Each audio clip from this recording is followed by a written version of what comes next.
صاحب د کلام مطلع عرض دا کنه لږ ویل شوی و خو د مزاحمت شعرونه یې لږه توجه م غواړم چې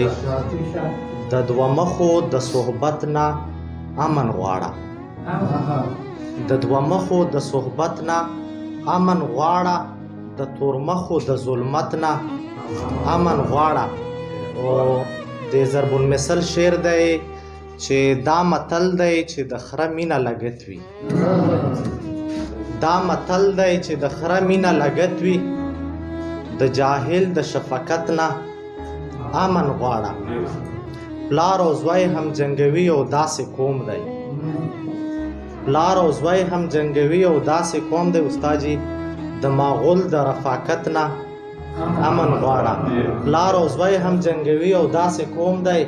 د ماغول د رفاقت نه امن غواړه د تخلیق نه به محروم شي کمنې د تخلیق نه به محروم شي کمنې شعوره د کاهل د مصلحت نه امن غواړه د تخلیق نه به محروم شي کمنې د کاهل د مصلحت نه امن غواړه وارحان صاحب د دربار په کسیدو به رسوا کېږي د دربار په کسیدو به رسوا کېږي د دربار او درباریت نه امن غواړه د دربار په کسیدو به رسوا کېږي د دربار او درباریت نه امن غواړه او سمر صاحب سیاسي مقطع او تا ته ډالي واحد ګل صاحب ته چې واحدي لعنت لعنت په امیرانو ډیکټیټر امیر ډیکټیټر ته وی چې په زور حکومت نسی واحدي لعنت لعنت په امیرانو د امیر او امریت نه امن غواړه